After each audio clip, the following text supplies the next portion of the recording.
श्री अवधेश प्रसाद जी का बयान बेहद गैर जिम्मेदाराना। समझ में ये नहीं आता कि इतना मजाया नेता, इतने दिन का संसदीय जीवन, और वो अधिवक्ता भी रहे हैं अपने शुरुआती जीवन में, उन्होंने ऐसा गैर जिम्मेदाराना बयान कैसे दे दिया कि भारतीय जनता पार्टी डर गई, खौफजदा हो गई है। चुनाव तब जब चुनाव आयोग चुनाव करवाता और सरकार किसी तरीके से चुनाव से पीछे हटती, तब तो सरकार की जिम्मेदारी बनती है। प्रकरण माननीय न्यायालय में लंबित है और इस तरह से गैर जिम्मेदाराना बयान देकर के अवधेश प्रसाद ने बेहद नासमझी का कार्य किया है। ये अच्छा नहीं है। वोट से हार गए गोरखनाथ जी, तो कोर्ट के जरिए विधायक बनने चले। इनकी लिप्सा पदलोलुपता प्रकट करती है, प्रमाणित करती है कि 22 में जनता द्वारा नकारे गए, वोट के द्वारा पराजित हुए, तो कोर्ट की शरण में चले गए।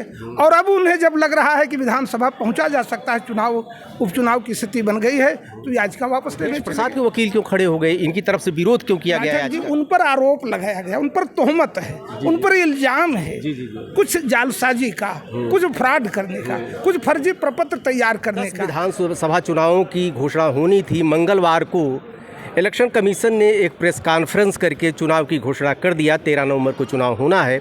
किंतु ताजुब तब हुआ कि जिसमें मिल्कीपुर विधानसभा जो सबसे हार्ड सीट थी, उसका चुनाव नहीं घोषित किया गया। चर्चा उठी आखिर क्यों, तो बात साफ निकल कर आई कि चूँकि गोरखनाथ बाबा ने 2022 में जब अवधेश प्रसाद से चुनाव लड़ा था, जब उनकी हार हुई थी, तो एक नोटरी बयान हल्फी को लेकर कि जिस तस्दीक किया था जिस वकील ने अवधेश प्रसाद के शपथ पत्र को, उसमें उसका लाइसेंस 4 महीने पहले ही रद्द हो चुका था, जिसको लेकर चुनाव टल गया।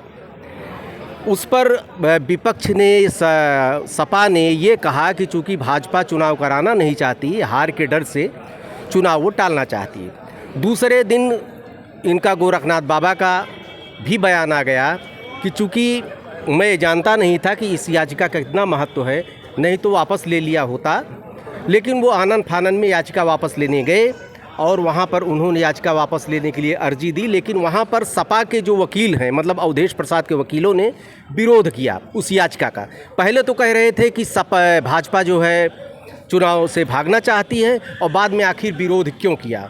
हमारे साथ हैं बात करने के लिए राजनीतिक विश्लेषक, वरिष्ठ अधिवक्ता श्री पवन कुमार पांडे जी। एक बार फिर आखिर याचिका वापस लेने का विरोध सपा ने क्यों किया, इसको जानने के लिए मैं प्रयास करता हूं। सर, अयोध्या दर्पण में स्वागत है आपका। फिर क्या कारण है? एक बार जो है अवधेश प्रसाद जो है कहते हैं कि चुनाव से भागना चाहती भाजपा, और जब चुनाव कराने के लिए बाबा गोरखनाथ जो है तत्पर होते हैं, याचिका अपनी वापस लेते हैं, तो उस समय इनके वकील वहाँ पर विरोध कर देते हैं। आखिर क्यों?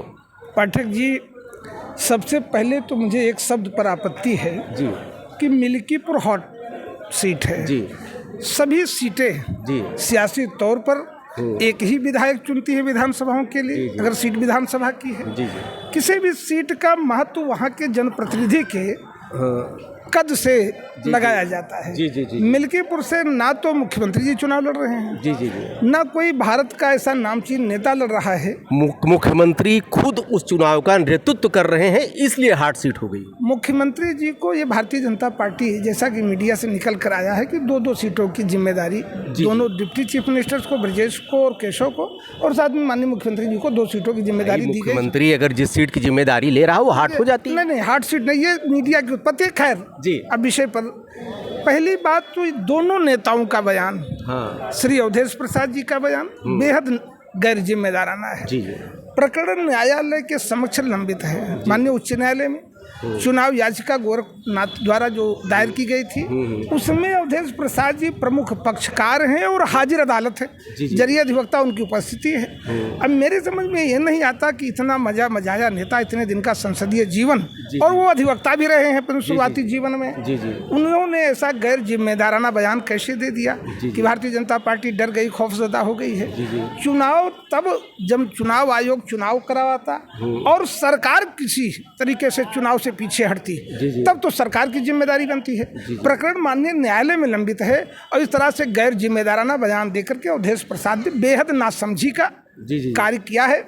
ये अच्छा नहीं है। दूसरी बात, अब गोरखनाथ जी ने जब चुनाव याचिका दायर की थी 22 में पराजय के बाद 2022 में, तो कतिपय आधार लिए, कुछ विषय लिए, कुछ तथ्य लिए, कुछ प्रमाण लिए, जिनके आधार पर उन्होंने चुनाव को रद्द करने और स्वयं को विधायक निर्वाचित करने के लिए उन्होंने याचना की थी। ये बात समझ के परे है कि वोट से हार गए गोरखनाथ जी, तो कोर्ट के जरिए विधायक बनने चले गए। खैर याचिका के आधार पर हम नहीं कोई बहस करना चाहते, वो माननीय न्यायालय का विषय है, लेकिन इन्होंने और गैर जिम्मेदारी के साथ, अगर आपने याचिका दायर की है तो न्यायालय के फैसले की प्रतीक्षा करनी चाहिए। अब अगर उपचुनाव 9 स्थानों का हो गया और 10वां मिल्कीपुर नहीं है, तो चुनाव लड़ने के लिए कि एक बार पुनः वोट के जरिए विधानसभा पहुंचा जा सकता है, तो पहले तो इनकी ये लालच, इनकी लिप्सा, पदलोलुपता प्रकट करती है, प्रमाणित करती है कि 22 में जनता द्वारा नकारे गए, वोट के द्वारा पराजित हुए, तो कोर्ट की शरण में चले गए, और अब उन्हें जब लग रहा है कि विधानसभा पहुंचा जा सकता है, उपचुनाव की स्थिति बन गई है, तो याचिका वापस लेने चले गए। और याचिका वापस लेने के लिए अर्जी डाली है। ये माननीय न्यायालय को तय करना है कि याचिका वापस की जाए या उस पर क्या फैसला किया जाए, माननीय न्यायालय का विषय है। जी नहीं तो वकील इन्होंने, चूंकि अवधेश प्रसाद के वकील क्यों खड़े हो गए, इनकी तरफ से विरोध क्यों किया गया याचिका का? ये तो अवधेश प्रसाद जी जाने, जहाँ तक मैं समझता हूँ एक विश्लेषक के रूप में, कानून के जानकार के रूप में, पाठक जी उन पर आरोप लगाया गया, उन पर तोहमत है, उन पर इल्जाम है कुछ जालसाजी का, कुछ फ्रॉड करने का, कुछ फर्जी प्रपत्र तैयार करने का।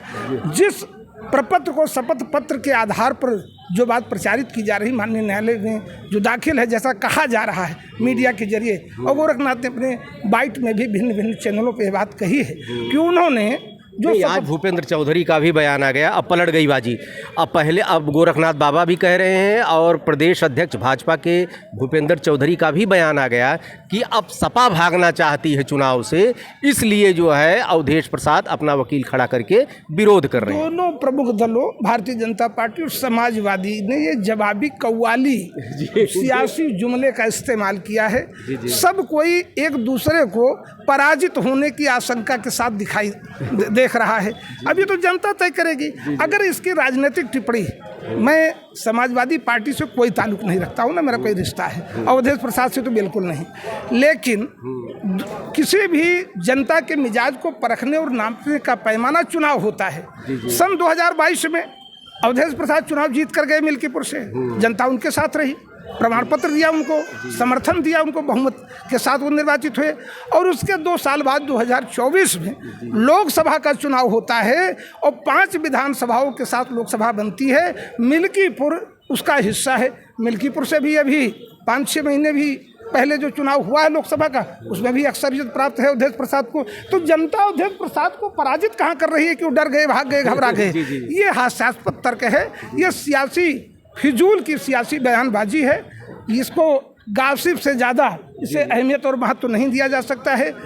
फैसला जनता को करना है। जब चुनाव होगा तो तय हो जाएगा जनता किसके साथ है। लेकिन जहाँ तक मैं जानता हूँ, जब कोई याचिका वापस ली जाती है तो कंडीशनल अनकंडीशनल होती है। जब कोई कंडीशन नहीं है, ऐसा या तो आपको दोबारा याचिका दायर करनी हो तो आप उसको विड्रा कर रहे हैं, ये तो हो गई कंडीशनल।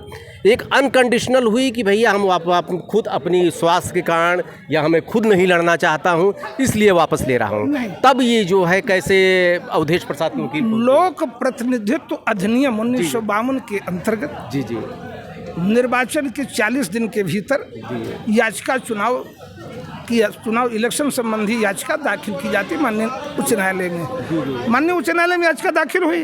अब उसमें सेक्शन 109 और सेक्शन 110 में प्रावधान है कि याचिका को वापस लिया जा सकता है।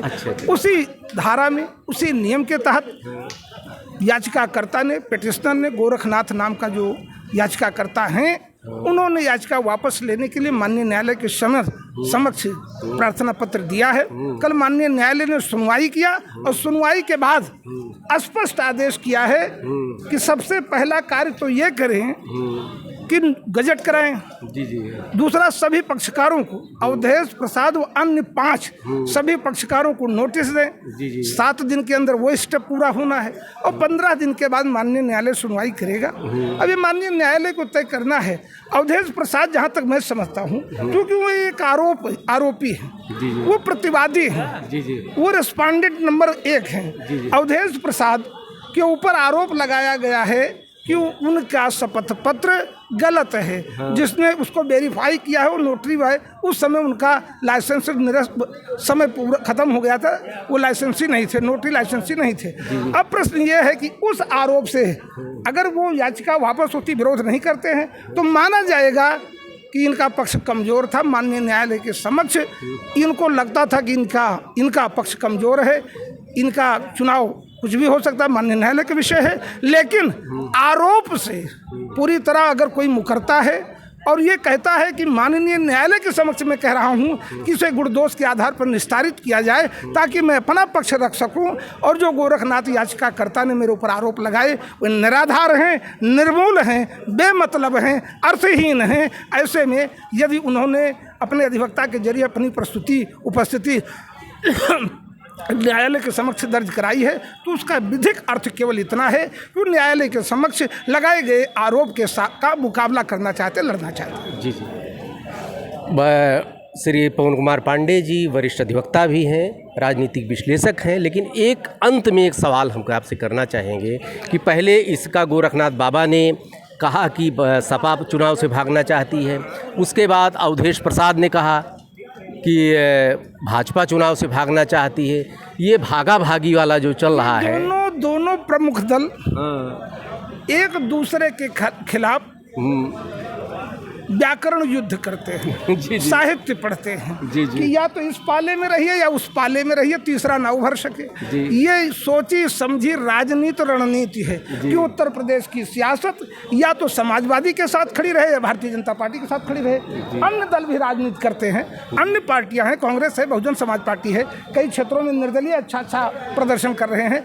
ऐसे में ये राजनीतिक खेल को एक दूसरे के पाले में रखने के लिए ये दोनों सियासी खिलाड़ी इस तरह की एक दूसरे से राय लेकर के सुविचारित तरीके से, योजनाबद्ध तरीके से विचार विमर्श करके इस तरह की जवाबी कव्वाली करते हैं ताकि जनता भ्रमित रहे, उसको लगे कि उत्तर प्रदेश का सियासी समर या तो समाजवादी लड़ेगी या भारतीय जनता पार्टी लड़ेगी, अन्य तीसरे का स्थान नहीं है, जबकि गलत है। मिल्कीपुर में तो कतई ऐसा नहीं होने जा रहा है, क्योंकि जो स्थिति बन रही है और अवधेश प्रसाद जी चाहते हैं कि भारतीय जनता पार्टी उस पूर्व विधायक जो जनता के बीच बेहद अलोकप्रिय है, जिसने आज सरकार को संकटग्रस्त किया है, जिसने आज भारतीय जनता पार्टी को बैकफुट पे ला दिया है, पहले विधायक बनने की ललक लिप्सा लोभ मोह इतना था कि याचिका लेकर पहुंच गए, और जब उनको लग रहा है कि ये विधानसभा का चुनाव हो सकता है, टिकट मिल सकता है, विधानसभा पहुंचने का एक और रास्ता है, तो याचिका वापस लेने पहुंच गए। ये विरोधाभासी है, क्योंकि ऐसा कोई वो नहीं है। भारतीय जनता पार्टी ने डांटा होगा, भारतीय जनता पार्टी सरकार ने डांटा होगा, तो उनके दल में है, वो याचिका वापस लेने गए हैं। लेकिन याचिका पर अंतिम निर्णय वापसी या इंटरटेन किया जाए, ये माननीय न्यायालय करेगा। हालांकि चुनाव तो खटाई में चला गया, अब 13 नवंबर को तो नहीं है होना। 13 नवंबर के चुनाव की संभावनाएं समाप्त हो गई हैं, क्योंकि 15 दिन के पहले सुनवाई नहीं है और 15 दिन के बाद नामांकन वगैरह प्रक्रिया प्रारंभ हो जाएगी, क्योंकि चुनाव संपादित होने के लिए भी चुनाव आयोग एक निर्धारित समय देता है। तो वो समय सीमा में मैं नहीं जानता कि मिल्कीपुर कहीं से आच्छादित रहेगा, और मिल्कीपुर की चुनाव की स्थिति फिलहाल ये 9 विधानसभाओं के साथ नहीं बन रही है। आप हैं पवन पांडे जी, जैसा कि लग रहा है कि ये जब तक ये विवाद है, जब तक मामला कोर्ट में चला गया, 15 दिन की डेट लग गई, जब तक इसका निस्तारण नहीं होगा 13 नवंबर को चुनाव होना बहुत मुश्किल है। ढेर सारी शुभकामना पांडे जी, धन्यवाद, समय दिया। धन्यवाद।